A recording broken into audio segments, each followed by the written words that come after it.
नमस्कार दोस्तों, स्वागत है आपका CA GK class YouTube channel में। चलिए दोस्तों, स्टैटिक जीके के एक यार बनाना क्वेश्चनों की सीरीज में आज है आपका 9वां दिन। तो चलिए वीडियो स्टार्ट करने से पहले अगर आपको वीडियो हेल्पफुल लगे तो वीडियो को लाइक जरूर कर देना और अपने दोस्तों को शेयर कर देना। अगर आपने हमारे यूट्यूब चैनल पर फर्स्ट टाइम विजिट किया है हमारे चैनल को सब्सक्राइब जरूर कर लेना। तो चलिए स्टार्ट करते हैं। पहला प्रश्न है, सन 1954 में हुआ भारत चीन समझौता किस नाम से जाना जाता है? ये जाना जाता है पंचशील समझौता नाम से।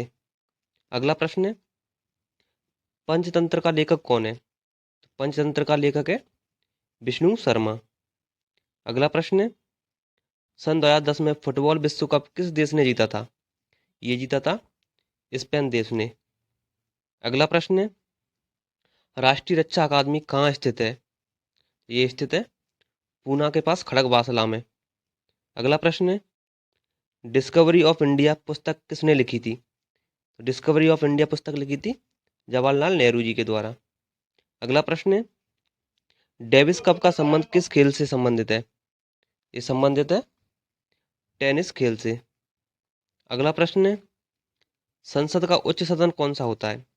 संसद का उन संसद का उच्च सदन होता है राज्यसभा। अगला प्रश्न है, भारत में पहली बार जनगणना कब हुई थी? तो भारत में पहली बार जनगणना हुई थी 1872 ईस्वी में। अगला प्रश्न है, डबल फॉल्ट का संबंध किस खेल में प्रयुक्त होता है?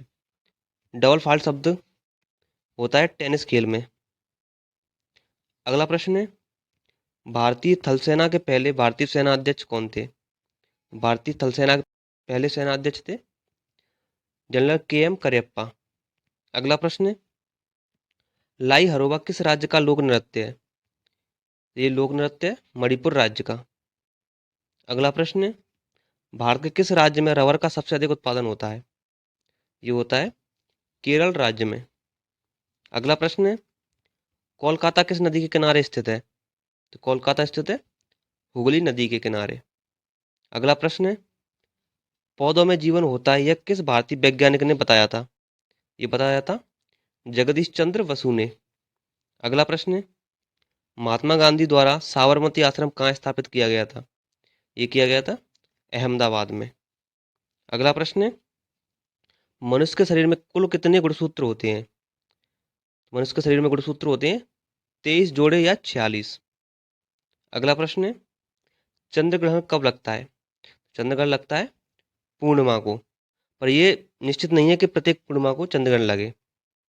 अगला प्रश्न है, भारत छोड़ो आंदोलन कब शुरू हुआ था? भारत छोड़ो आंदोलन शुरू हुआ था 8 अगस्त 1942 को। अगला प्रश्न है, मनुष्य के शरीर का सामान्य रक्तदाब कितना होता है? सामान्य रक्तदाब होता है 80 से 120 मिलीमीटर। अगला प्रश्न है, उत्तरी गोलार्ध में सबसे छोटा दिन कब होता है? उत्तरी गोलार्ध में सबसे छोटा दिन होता है 22 दिसंबर को।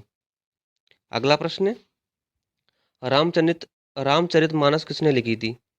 रामचरित मानस लिखी थी तुलसीदास जी के द्वारा। अगला प्रश्न है, प्रथम एशियाई खेल कब और कहाँ आयोजित किए गए थे?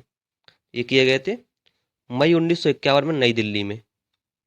अगला प्रश्न है, वायुमंडलीय दाब किससे मापा जाता है?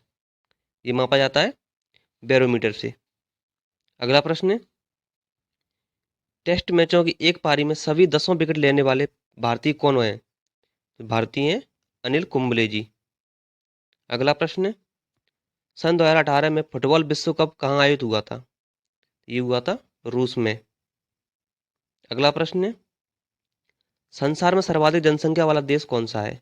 ये तो सभी को पता होगा कि संसार में सर्वाधिक जनसंख्या वाला देश है चीन। अपना देश दूसरे नंबर पर आता है। अगला प्रश्न है, राष्ट्रपति लोकसभा में कितने सदस्य मनोनीत कर सकता है? ये कर सकता है 2 सदस्य जो एंग्लो इंडियन समुदाय के होते हैं। अगला प्रश्न है, सर्वग्राही रक्त समूह कौन सा है?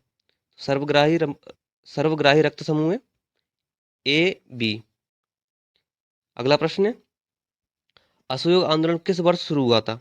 असहयोग आंदोलन शुरू हुआ था 1920 ईस्वी में। अगला प्रश्न है, पेनाल्टी स्ट्रोक किस खेल में प्रयुक्त होता है? तो ये होता है हॉकी खेल में। अगला प्रश्न है, भारतीय संसद का निम्न सदन कौन सा होता है? निम्न सदन होता है लोकसभा। उच्च सदन होता है राज्यसभा। अगला प्रश्न है, सिख धर्म की स्थापना किसने की थी? सिख धर्म की स्थापना की थी गुरु नानक देव जी ने। अगला प्रश्न है, भारत में जनगणना कितने वर्षों के बाद होती है? भारत में जनगणना होती है प्रत्येक 10 वर्षों के बाद। अगला प्रश्न है, मेघदूत किसकी रचना है? मेघदूत रचना है कालिदास जी की। अगला प्रश्न है, भारत की स्वतंत्रता के समय ब्रिटेन का प्रधानमंत्री कौन था? तो ब्रिटेन का प्रधानमंत्री था क्लीमेंट एटली। अगला प्रश्न है, एक्जिमा रोग शरीर के किस अंग को प्रभावित करता है? ये करता है त्वचा को। अगला प्रश्न है, स्काउट एंड गाइड्स संस्था की स्थापना किसने की थी? स्काउट एंड गाइड्स की स्थापना की थी रॉबर्ट बाडेन पवेल ने। अगला प्रश्न है, संसार का सबसे बड़ा महासागर कौन सा है? सबसे बड़ा महासागर है प्रशांत महासागर। अगला प्रश्न है, पेनल्टी किक शब्द किस खेल में प्रयुक्त होता है? तो ये होता है फुटबॉल में। अगला प्रश्न है, रणजी ट्रॉफी का संबंध किस खेल से है? रणजी ट्रॉफी का संबंध है क्रिकेट से। अगला प्रश्न है, ज्ञानपीठ पुरस्कार किस क्षेत्र में से संबंधित है?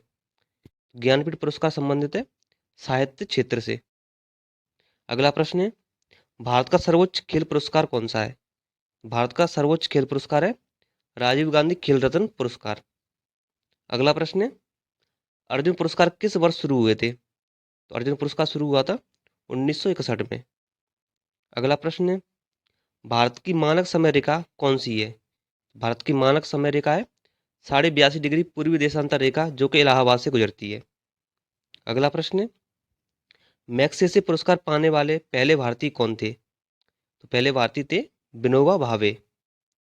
अगला प्रश्न है, मोनालिसा किसकी विश्वविख्यात पेंटिंग है? तो ये पेंटिंग है लियोनार्डो दा विंची की। अगला प्रश्न है, स्वांग किस राज्य की लोक नृत्य कला है? स्वांग है हरियाणा राज्य की लोक नृत्य कला। अगला प्रश्न है, अंतिम मुगल सम्राट कौन थे? अंतिम मुगल सम्राट थे बहादुर शाह जफर द्वितीय। अगला प्रश्न है, तंबाकू पर पूरी तरह प्रतिबंध लगाने वाला विश्व का पहला देश कौन सा है? तो विश्व का पहला देश है भूटान। अगला प्रश्न है, गोदान किसकी रचना है? तो गोदान रचना है मुंशी प्रेमचंद जी की। चलिए दोस्तों, आज की वीडियो यहीं समाप्त होती है। मिलते हैं अगली वीडियो में। अगर आपको वीडियो हेल्पफुल लगी हो तो वीडियो को लाइक करें और अपने दोस्तों को शेयर करें। अगर आपने हमारे यूट्यूब चैनल पर फर्स्ट टाइम विजिट किया है तो चैनल को सब्सक्राइब करें और बेल आइकन को जरूर प्रेस करें, जिससे आपको नई वीडियो का नोटिफिकेशन तुरंत मिल सके। और कमेंट करके हमें जरूर बताएं कि आपको वीडियो कैसी लगी। धन्यवाद दोस्तों।